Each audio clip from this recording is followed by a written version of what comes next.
so much. Good evening, everyone. It is just an honor to be in this room with such supported, such amazing, dedicated, and visionary women. I really am humbled to share this space with you tonight. I think a lot of you know, I think you know about the many hats I wear. I've actually met someone in the lobby and they came to me and said, yeah, over there, said, I took one of your dance classes in Calgary in 1998. I have taught thousands of students, but I'm here to talk a little bit about my work in the legal sector and how I got here. And I thought, I want to be authentic, I'm going to be vulnerable, I'm going to talk about my journey and share with you just what I've gone through to get to where I am today. And I truly feel blessed to be in this position, to be in this room, and be able to share my story. So it's going to go back to a time when I was only 23 years old. And I was gonna get married, and I was studying, and I was hoping to pursue a career in business and accounting. I had a lot of passions, but as you may have heard, dance was something, it was my first love. It was something I did from the age of 3. I learned Bharatanatyam as a classical Indian dancer. I did ballet, I did hip hop, I did so many things. I had so much I wanted to do. I got married, and only a few months later, I got seriously ill. I was hospitalized, and I had to go to the hospital because I had a blood infection that was attacking my organs. And actually, the infection spread that it permanently damaged my heart. I was in the hospital and I had a team of cardiologists keep coming in because this disease, this illness, they had no idea where it came from. And I was told that I had to get either a mechanical heart or a pig's heart. And if I didn't, I wouldn't even be able to walk a flight of stairs. I never probably would have had children, and it was putting so much pressure. And imagine, I was 23 years old, just newly married. I remember sitting in that hospital room, and I said, I don't want to do this. I'm not gonna have this surgery. I'm gonna fight this. I am gonna get better. I left that hospital. It took over 8-9 weeks. I was hospitalized, and I went back and I focused on myself. I focused on my mindset. I focused and I said, I'm gonna heal. And within 6 months, I opened up the first Bhangra Bollywood fusion dance school in the Lower Mainland. I opened up 1, 2 locations, 3 locations, and at one point I had 17 locations across North America, including 2 in the United States. My husband at the time was a youth counselor. He joined the business with me. We opened up a talent agency and a media group. We had print, TV, radio, and Rangila was a household name. Yeah, I see a lot of shaking heads. I'm so very proud of that. I also had 2 children. I could not take them to term because of my heart, and I still have a heart condition. And they were both preemies, but when they were the age of 4 and 2, I had no other option. I had to file for divorce.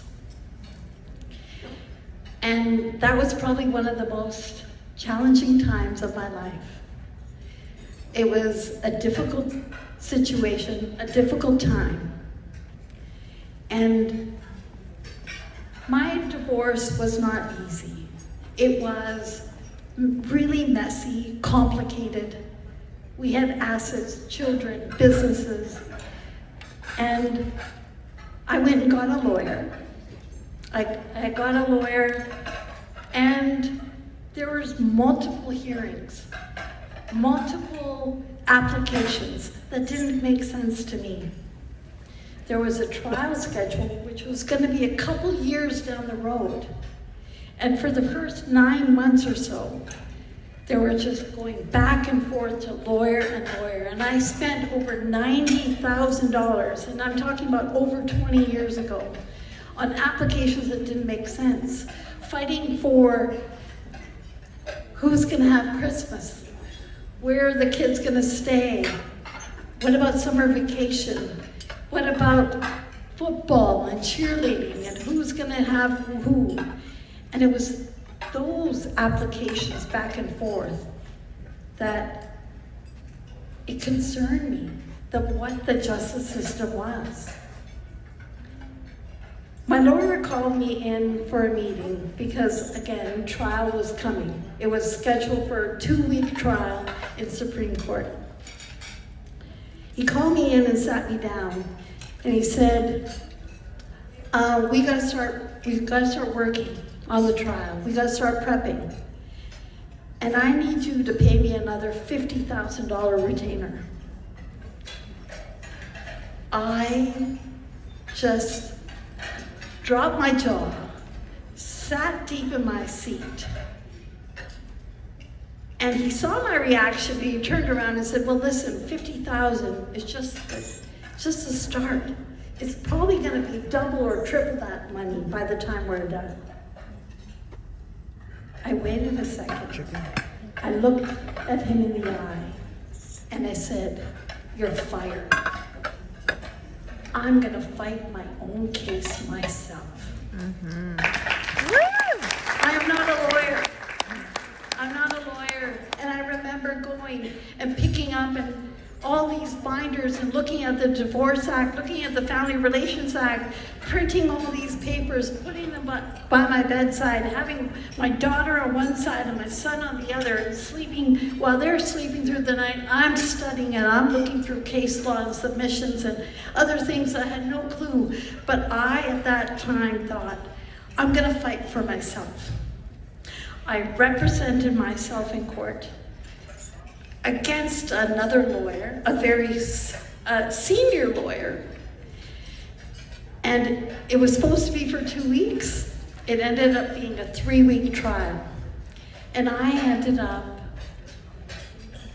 all I wanted was what I was entitled to. All I wanted was what my rights say that I should have. And what was the worst that could happen? Maybe half time with my children, half of the assets, half of the liabilities. I went in thinking that would be the worst case scenario.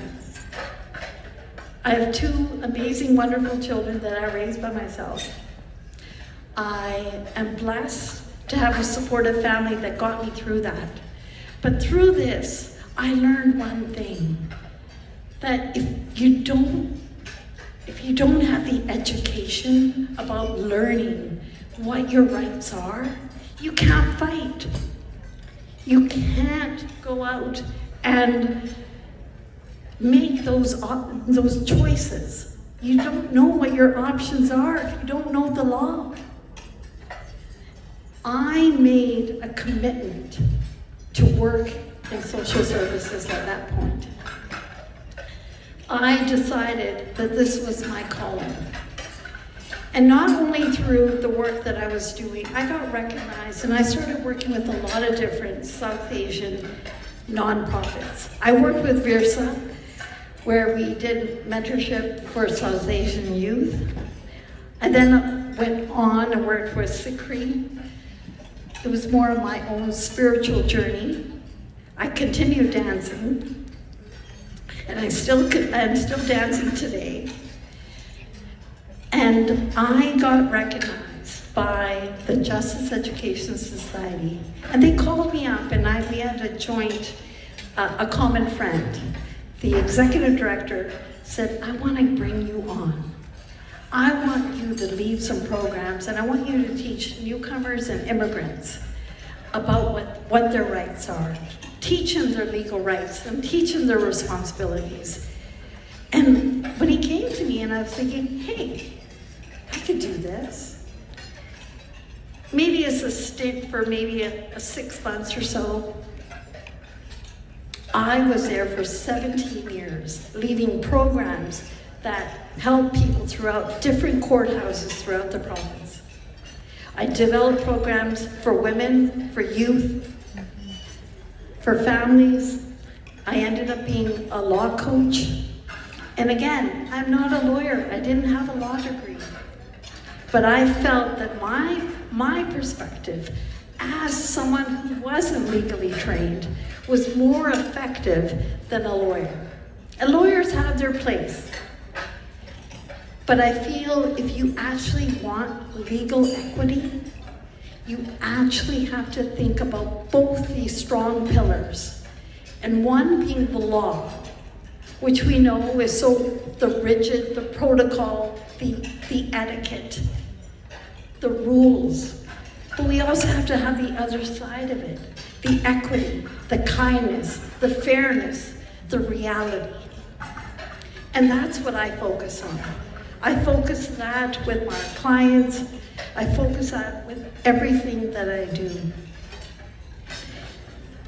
When the South Asian Legal Clinic, and I don't know if you all know about our clinic, it's a very new clinic that opened up just a few years ago. I am fortunate to be the inaugural executive director. I lead an amazing team of lawyers, advocates, law students, volunteers, and our board. We provide free legal services in all everyday legal issues. We do advocacy and legal education. And through all this, we continue to provide programs for women, especially women. 90% of our clients that come to our office are women that are fleeing through family law matters and domestic violence and dealing with child protection and really have been shunned by their families and don't have that sense of community. We provide them community. We provide them a sense of belonging. We create programs not only to help them to assist them and navigate through the justice system, but to give them monthly social programs where they can connect and reconnect and share their stories, just like we're sharing today. I'm a proud advocate of bringing on women that actually have gone through some of the challenges and bringing them onto our team to help support others. I am very fortunate to hear and listen to the stories that we have heard tonight, and it actually motivates me more to do more to give back to the community. As a dance instructor, I find that my work intersects. I find that even though there are many women out there that may not be going through a legal issue, but they're going through some kind of struggle. And when they're coming to me as an instructor, I feel they open up and they change, they're able to develop, they're able to share. So I have that piece that is so, gives me the chance to be a mentor and a coach.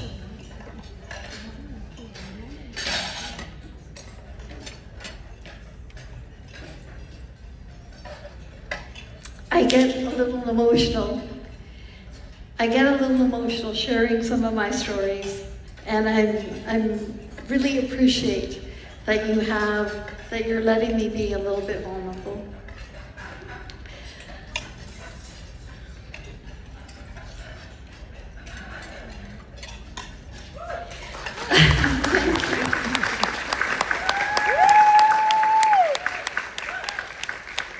I have a lot more work to do.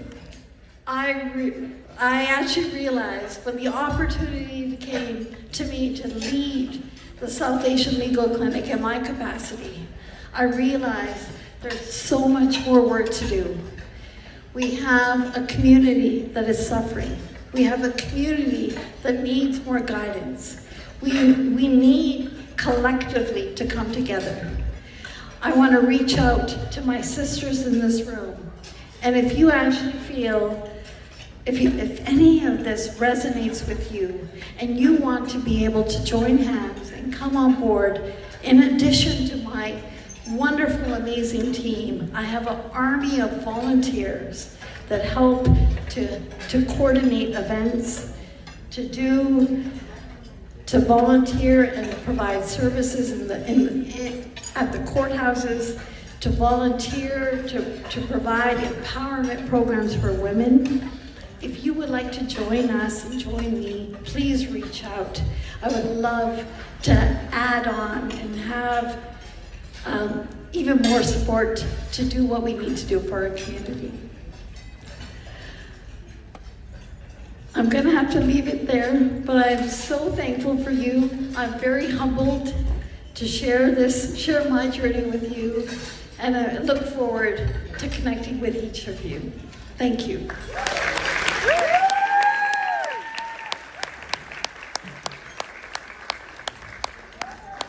Amazing.